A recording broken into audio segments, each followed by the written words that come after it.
Sweet surrender as I love, serve, and remember. So if I were going to say to you, we want to be enlightened, think of how you think of that word, enlightened. What does that mean to you? We want to live an enlightened life. We want to be on a journey of enlightenment. A journey of enlightenment, what does that mean? So often what that means for many people is spiritual enlightenment is knowing our oneness and union with God, not just conceptually, but to actually become the embodiment of enlightenment, to know that that infinite presence is who I am, and I move and operate in the world from this infinite stage of enlightenment. But we've also heard of the enlightenment stage of development, the age of enlightenment, 1700s, right? That's where the cultures were beginning to move from a mythic stage of understanding to an enlightened stage of understanding, a more rational stage of an understanding. There was questioning. So what I love about the integral concept is that both are really important, are essential, that we're actually striving for both spiritual enlightenment and human enlightenment, that we want to be fully enlightened in both, and they require sometimes different attention. So we want to be fully human and fully divine. There are some people who see Jesus as being an example of someone who was fully human and fully divine. It wasn't either or, it was both and. So I say that with this wonderful understanding of the infinite. We can be in meditation and be blissed out and really full of joy in this infinite energy, and then open our eyes and live a life that feels lack and limitation. So we have to start doing things to bridge this spiritual world into the human world, because these are two very different vibes, and a lot of times people separate them. I've heard people say they've gone over to the east and really gotten to these really high states of enlightenment, but then feel completely small and dense when they come back to their human self, because there's such a disparity. So the work that we're doing in that, what I love about the whole New Thought movement was about, let's integrate these two aspects of our spiritual being and our human being, and know that even though they're a separation, they're also completely one. And so much of our teaching that is in popular culture now is about integrating the infinite and abundant nature of spirit into our world and into our life. The theme for this whole year, you may have forgotten, is your spiritual journey, the greatest love story ever told. Your spiritual journey, the greatest love story ever told. And so when you look at your spiritual journey, which is your life's journey, do you see abundance? And then the question is, abundance of what? Because as we look at our lives, yes, of course, our lives are abundance in terms of we all have a ton of stories. If we were to tell all the stories we have that we've collected, that's in our body memory from the moment we were birthed until this moment, we have an abundant life. So we already have an abundant life. We don't have to make ourselves abundant. So part of integrating the spirituality and the spirit and the human is to recognize the spirit's always been activated in the human life already, and to see it in your life. And then the question is, are you abundantly manifesting the things that work for you? So manifest means to bring into form that which is sort of theoretical. So you can have a theoretical or a invisible idea, and manifest says, now I can see it in form. Now it's tangible. Now I get it. So let me give you a great example. I was talking to our practitioner, Jerry Bowen, on the phone last night. We bless her. She's at a memorial this morning. But we were talking about the Harvest Fest, and then I was telling her about abundant manifestation, and I said, well, what's one of your favorite stories? And she gave me this great story that I want to share with you this morning, with her full permission. She was with her boss, and her boss got a ticket to go, this is in 2008, to go to Barack Obama's first inauguration as a president. And so Jerry said, well, I'm coming. She didn't have a ticket. She said, I'm going. I know I'm going to get a ticket when I get there. So her boss had a ticket. She did not. They both flew to D.C. Jerry went to her state representative's office in D.C., and they said, sorry, we ran out of tickets. We do have a waiting list, so we can put you on it. You're number 40 on the waiting list, and we'll let you know by the end of the day if you get a ticket. Or you'll get a call from, they're not going to call everyone, but if you get a ticket, we'll let you know by the end of the day.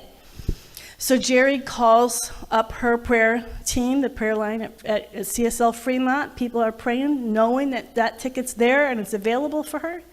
She's imagining it. She's like, yes, this is happening.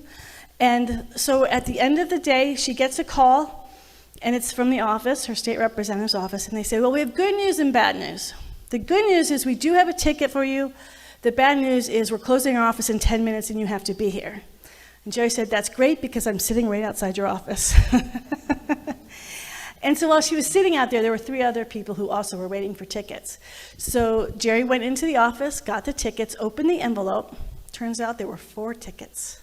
So she was able to give 3 tickets to the 3 people she was sitting with, plus having one of her own. So not only does abundant manifestation work for us, but for the people around us. And she said, and then when we got into the line to get in, they oversold it. They're saying, sorry, there's just not enough space. We oversold it. We don't have things. And she said, I don't know. I know the ticket was in the envelope, but somehow it was in my hand. And this usher came over. Oh, and her boss said, well, they're telling us there's no room. We should probably go back. And Jerry's like, no, we're going. and then the usher came over and said, is that a ticket to the inauguration? And Jerry said, yes, I'm here with my friend. He says, okay, follow me. And he just led him right into the inauguration. And that's how Jerry Bowen got to see the 2008 inauguration of Barack Obama. Abundant, right? That's a great, and I know you all have these stories because we're doing it all the time. And part of why you're here is because you already know, right? That your mind is a powerful, creative tool to create things that weren't there before. You are the only person who is with you 24 hours a day, 7 days a week. Until the day you die. Till you leave, it's always you. And so the things that we're imagining and thinking about are really up to us. I think I mentioned once, I was doing a who am I meditation, just inquiry, who am I? I was doing it nonstop for 3 weeks, and suddenly I just popped outside of my body. I'm looking at my body, and it said, you are habit patterns. It was an incredibly uneventful and uninspiring response. I wanted to hear, like, you're a light of God, and you're beautiful and amazing. It's like, you are habit patterns. I'm like, but it's really been powerful because we are habit patterns. And this is really important. That's all that we are. That's all that we are habit patterns. And our habit patterns, now when I say all that we are, and that's all we'll ever be, so we get to choose the habit patterns we want to create. Now what we know is habit patterns can feel really solid and very hard to change. So we don't want to pretend that habit patterns like, oh, that's just easy to change, but they are changeable. And so what do we use? What's the tools that we use to change it? And imagination is our superpower, right? You know that. Imagination is our superpower.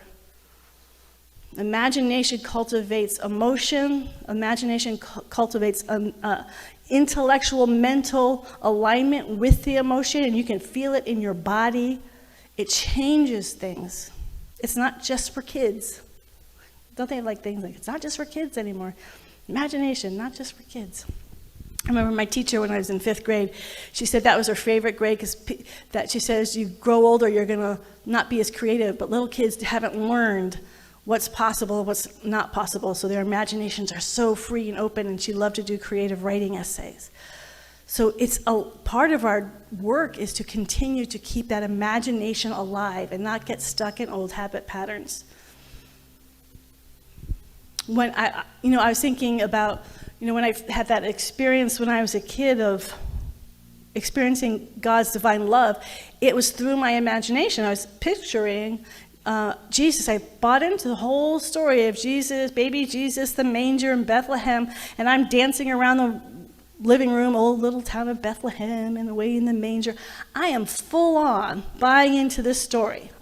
I did not have any of the intellectual, this is a cultural myth that so many cultures have had throughout time, and they've just appropriated a culture that's a myth, which I believe actually is true. I think this is a mythic story that we can see repeated even before Jesus was alive. That was the way you could tell someone was special.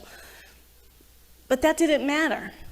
I was all in on the imagination story, and from that story I had an experience of the divine that was more real than this entire world.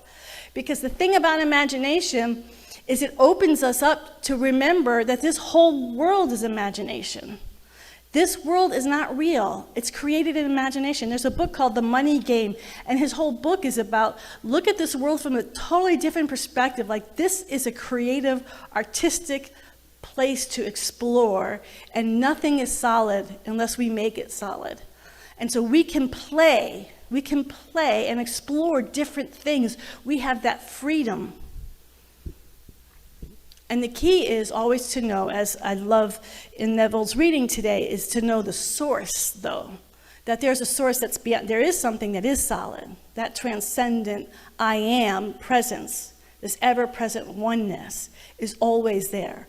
So that is solid. Everything else is up for grabs. And then just a few years after that, I had an out-of-body experience. I was reading Little Woman, totally connected to the character Beth. She died. I had an out-of-body experience. Again, made-up story. She was not a real person, but I totally bought in with my imagination. I was in hook, line, and sinker with my emotions and with my mind. So my whole being responded to it. Our imaginations are extraordinarily creative, but we have to be able to really give ourselves to it and not be too grown up or too sophisticated to allow our imagination to explore. And the key with all this imagination is non-attachment. So when we imagine, if we start attaching, and I have to have something happen, and and everything is like I'm holding on, it doesn't manifest. The powerful aspect is I'm changing the habit patterns in my life inwardly, and because I trust it so profoundly inside of me, I can let it go. So I can let it go for two different ways. I can let it go because I trust so completely what we call the law, this universe is going to respond to what I'm saying and creating that. Or I can let go because, well, I don't know if it's going to happen. But I've really spent my time imagining it, and then I can let it go. But either way, we have to let it go. Because if we're holding on at constricting, that's telling the universe that's lack. We're actually returning to the universe and saying, I totally am lack. I need this to happen. I don't believe it's going to happen. I'm scared it's not going to happen. My life will fall apart if it's not going to happen. That's all what we're affirming is our lack. We're putting a lack of trust in the universe. We're putting a lack of trust in life. So it's being open-hearted. There's no way to live an imagined life and to create new opportunities for our life without our heart wide open. And that means we have to let go what was before. I journal, I've talked about it before, to Jesus. I knew I was pretending. I just pretend that he's there. I don't think that he's actually there. I'm just pretending. And I put all the qualities that we put into God, because I needed someone to talk to.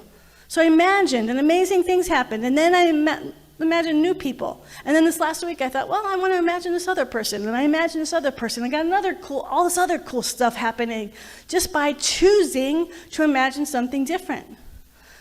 But I'm in my room playing and pretending the way kids do. That's what this beautiful process of abundant manifestation, we can play in this universe. We can respond. We don't choose the world we're born into. It's like there's a play that's already going on. We were birthed into a storyline that's already happening. We didn't create that storyline. We are birthed into a character role. We were given a part to play. And here's going to be your DNA, your biological habit patterns, your emotional and mental habit patterns. We're sort of given that, whether it's through DNA, however you want to say it. We're born with a part to play. But the difference between us and an actor in a play is we have choice. We know the writer. We know the Creator, because the Creator's not just out there, but it's incredibly intimate. So we return to the Creator and say, look, I want a new part, or I want to change my role, and it happens. It happens. Habit patterns and painful things can be transformed. I had a friend who I knew very well, and his story, his habit pattern was that he was terrible at relationships, that he had been married several times, and they always ended, and he felt terrible, and so then he met, but he did a lot of spiritual work, and then this wonderful woman came in his life, and he married her, and he's like, I manifested, look at the work I've done, and it's out picturing, it's her, and it's so great, and it seemed, always, you never know what's going on the outside looking in. Oh yeah, that's so great. And then one day, she decided to leave. All that did was reinforce all those old beliefs, right? We have our old habit patterns of how we see ourselves, and the moment something confirms that, we're like, oh yeah, nope, that's it. I don't know why I thought I could be so happy. But the key is, the thing that was different is how he responded. His response was, he was very sad. He did feel like the old habit pattern, but he didn't let it own him. He did say, I never will get married again, but he didn't shut down. Instead, he said, you know what? I'm one with everybody. I am going to open my heart. What I long for is intimacy, so I am going to set the intention to experience intimacy with as many people as I possibly can.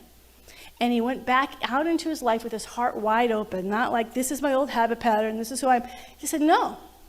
I am spirit, and I am going to continue to know intimacy. And he opened his heart to people, and I witnessed him just creating these relationships that, many of them, that were just so beautiful because he chose to shift how he responded to a pattern. He had the same pattern, but he responded completely different using his imagination. Oh, I'm one with everybody. Whether he felt it or not, he's going to act as if. I'm one with everyone. I'm in an intimate relationship with everyone already because we are one in God. And he approached each and every person as if they were already in an intimate relationship. And not surprisingly, 5 months later, he met this beautiful woman, and he's been married to her for decades. Happily married. His whole pattern changed because of how he responded to a past habit pattern. He could say, yes, here's the old habit pattern again, I screwed up again. But instead, he responded completely different. That takes an imagination, because he didn't have anything in his own life to go to. He didn't have any past to say, oh, this is how to respond to it. He had to create a new habit, a new way to respond in his own imagination. I'm going to imagine a new way to respond and then respond that way. Emotionally, mentally, physically, he responded differently. Our imagination, what it believes is possible, makes all the difference in the world. This entire world is imagined. Nothing in this world is solid. You get that? Yeah. So the question always becomes is, what do I want to manifest now? What do I want? And it could be anything. It could be a material thing. It could be an emotional thing. It could be a creative, expressive thing. It could be traveling. It could be a consciousness thing. I want to manifest enlightenment, spiritual enlightenment. It could be anything. There's no limit. And you might want to manifest. I talk about him all the time just because I get such a kick out of him. Is Jesse Itzler. Whenever he wants to manifest things, he never does it singularly. He gets the whole world involved. So he loves running. So he just they just finished a Running Man, I think based off of Burning Man. And they had a mile track. Most tracks you have to go around 4 times to do a mile. This is one track that's a mile. And he invited, people came from all over the world. It was a big party.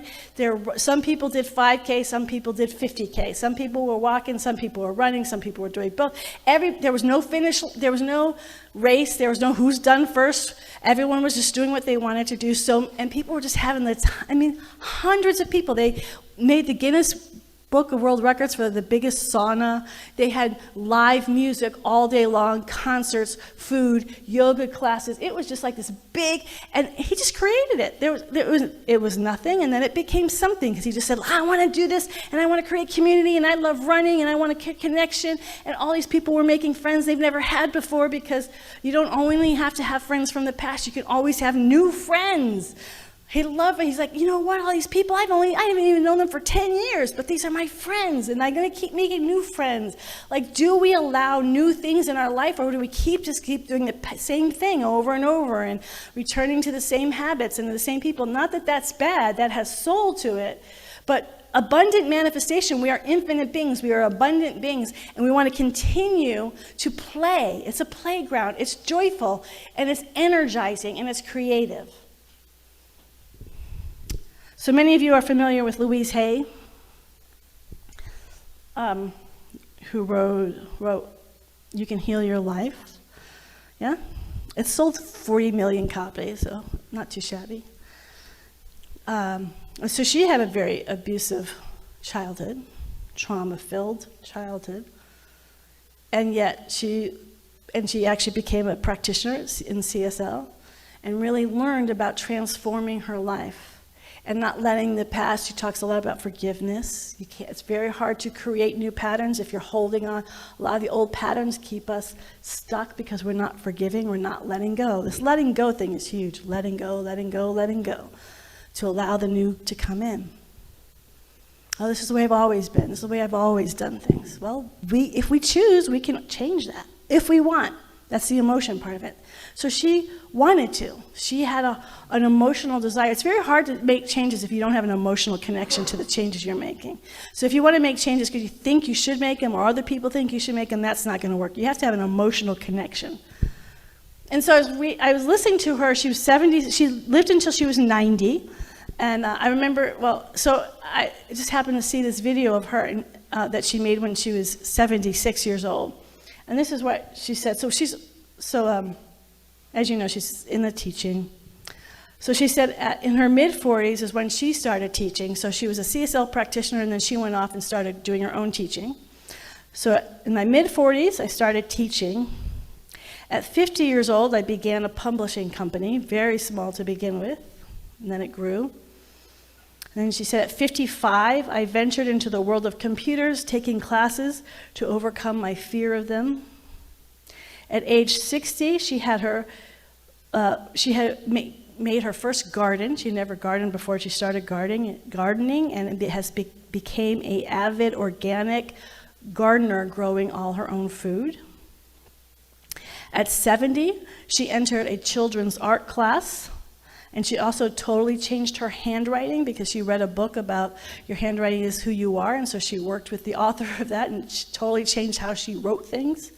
At 75, she moved into an adult art class and started selling her paintings, and her art teacher was wanting her at that moment to be moving into sculpture. She also took up yoga in her 70s, and at 76, she took up ballroom dancing, several classes a week. When she was little, she was told she was too tall to dance, so she never danced. So at 76, I'm dancing. And she did the video at 76, but we know that she continued on. Again, she even said, what I do know about myself is I will live my creative expression until the day I die. I will constantly try new things. I will continue to grow because that's who I am. I'm a creative, expressive, abundant being. I don't stop. So the question we get to ask ourselves when we look at someone anyone who's fully alive, they're trying new things. And I don't go, well, this is how we did it in the past. Okay, that's great. We give thanks. Or this happened and I can't, whatever. We know the principle. For those of you who don't know, the principle is there is no past precedent in spirit. There's transcendent presence that is beyond all habit patterns, that is beyond all habit patterns, that is beyond all habit patterns. Individual and collective habit patterns. It is beyond all of that. When we connect with that, we can allow new life in. And we're not going to want to let new life in if we're still attached to something of the past, to an old idea about ourselves, unless we want to be. But if we don't want to be attached to it, we have to let go, let this new idea come in, and we have infinite possibilities, which is, when you look at your life and you think of what has brought you the greatest joy, isn't it when you're creating something and expressing something? That's when the joy happens. There's an incredible joy in creation and trying something new. Now, what I try new is going to be different than what Louise Hay tries as new, but I will do new things. We all will do new things. So the idea of abundant manifestation is to recognize this infinite universe is never limited. It is infinite.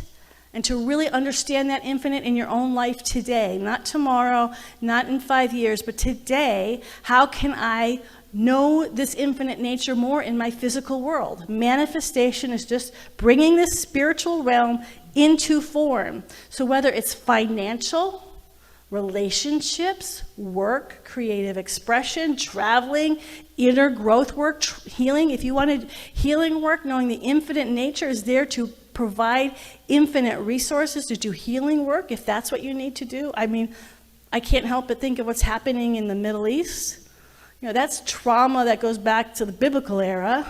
That's old trauma. You can't just go, well, just let that go. Let's create something new. It takes work, but to know the infinite universe can handle it. If that's a desire, if that's an actual desire, rather than just keep repeating the stories. I spend a lot of time listening to these stories, and I feel so much pain coming through the stories. And every story, no matter which perspective people are taking, behind it is all this pain. The question is there a desire to heal that pain, or to be right, or to just, we're right, they're wrong, or I will do whatever it takes to heal this, not only for myself, but for my brothers and sisters on the other side of the perspective. I am willing to do whatever it takes. The infinite universe, this loving, loving, loving universe is always going to respond to that yes. You say yes, and it says yes. And say you take one step towards the divine, and the divine takes 1,000 towards you. This infinite energy pours through us. So what do you want to manifest in your life? Physically, emotionally, mentally, spiritually, creatively, what do you want to manifest? Because you want to manifest it, we know it's done. Let's pray.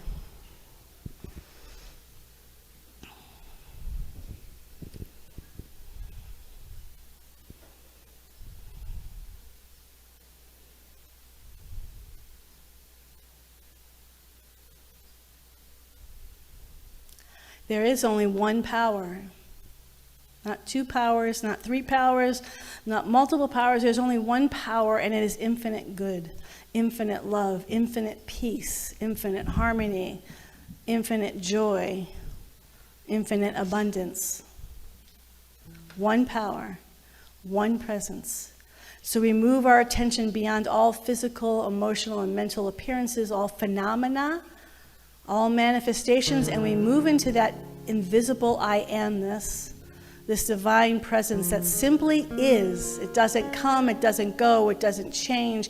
It is ever present, and how grateful I am to know that it is the ever-present essence of each of our lives.